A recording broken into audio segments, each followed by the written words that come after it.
Hey, what's going on? It's Daniel Gillespie here with UponArriving.com, and in this video, I'm going to talk about the Amex Gold Card dining credits and show you how to maximize these credits. But before I jump in, if you're new to this channel, I cover things like credit card rewards, hotels, airfare, and a lot of other interesting travel topics. So if you like that type of stuff, be sure to subscribe and hit that little bell icon so that you don't miss out on anything. So the Amex Gold Card is definitely one of the most attractive credit cards out there. It earns 4x on US dining and 4x on supermarkets, up to $25K in spend per year. Both of those features are extremely attractive for this card, but it does have one of the higher annual fees of $250. Now that annual fee is not that big of a problem because the card also has a $100 airline incidental credit, and then it also comes with $120 worth of dining credits. So together you can utilize those credits to really offset the annual fee. Now in the future, I think I'm going to do a more in-depth review of the Amex Gold Card, but in this video, I'm just going to focus on the dining credits for this card and show you how to maximize those.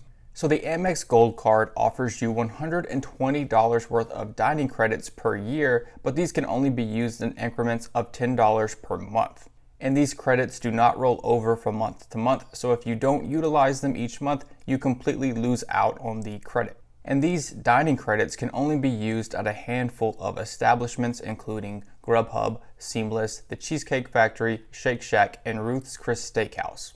Now Amex might end up adding more establishments in the future, but it's not really clear to me that that's going to happen anytime soon. So if you're unfamiliar with these places, I'll just briefly walk you through each of these. So the first two companies that I'll cover are Grubhub and Seamless. Now these are basically the same company, and they are a service that's just like Uber Eats. So you could order food to get delivered, but what makes these special is that you can also order takeout, and that means that you can avoid the delivery fee and get more value for your credit. It also just opens up the ability to use this credit for a vast number of different restaurants. And so the ability to use Grubhub and Seamless, I think, is pretty big for this credit.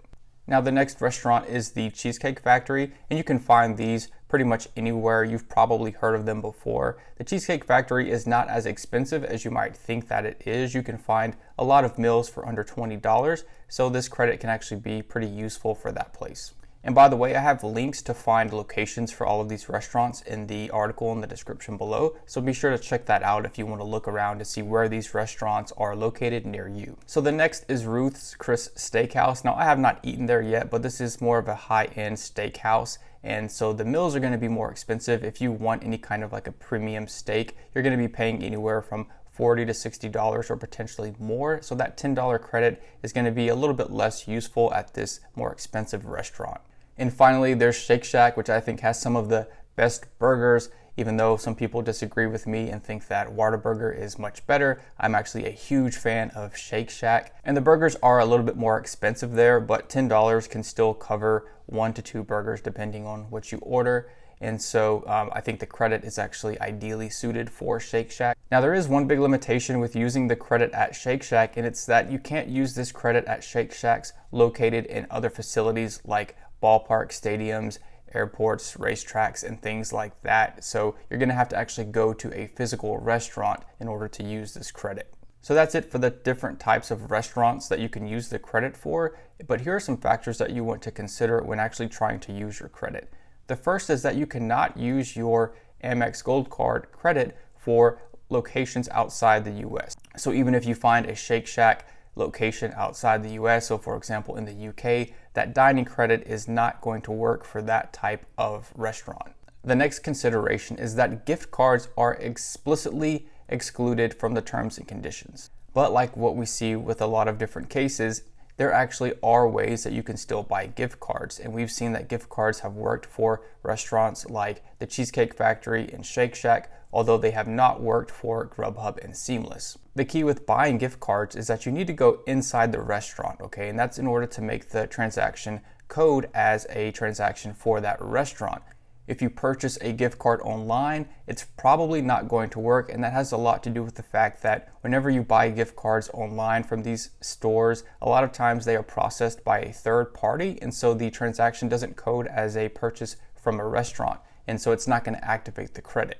So gift cards are nice because this credit is limited to only $10, and some of these places are going to require you to spend much more to cover just a single meal. So what you could do is you could just purchase a $10 gift card maybe for 3 or 4 months, and then all of a sudden you may have $40 to $50 worth of gift cards that you can utilize on a larger purchase. The next thing to consider is that you must enroll for this credit to be activated, okay? And you can do this by logging in and looking at the benefits section of your gold card, and you should see a little area to click on that says enroll. It's usually like a blue button, and within an instant you'll be enrolled. You can also call the number on the back of your card and ask them to enroll you into this credit.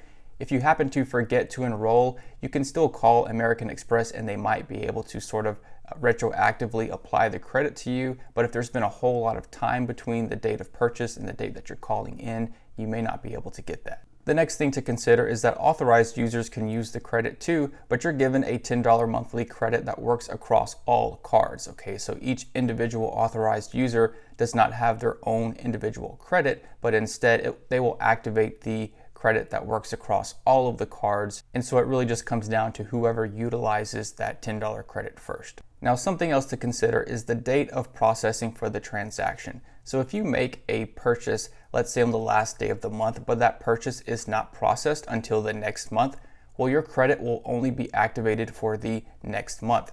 So for example, if January 31st I go and make a purchase and then it's processed on February the 1st or 2nd, I've just activated the credit for February and not for January. So for this reason, you want to make sure to try to utilize your credits a good maybe 3 or 4 days prior to the end of the month, just to be on the safe side that your transaction is going to be processed in the month that you're using it. Amex states that you should wait about 2 to 4 weeks for these credits to show up on your statement. But in reality, a lot of people have had these credits show up in a matter of days. I know I've had some of these credits show up in about 2 or 3 days. So you probably are not going to have to wait that long. But a lot of times Amex seems to kind of get backed up on their IT. And sometimes these credits can take a little while to come in. But if you are worried about your credit and you call in before that 2 to 4 week time period, Amex is probably just going to refer you to the terms and you'll just have to wait until 4 weeks to kind of follow up. Now, the final thing to consider is that if you make a purchase through a mobile wallet, you may not activate the credit. So my advice would be to avoid using electronic wallets or third-party services, so things like Apple Pay, and just try to pay directly with your card to ensure that the credit will be activated. So that's it for the Amex Gold Card dining credits. I hope that these tips kind of helped you better understand how to utilize these credits. And if they did, be sure to hit that subscribe or that like button, and then check out the link below to find out more about the different locations to use these credits and to find more about the terms and conditions.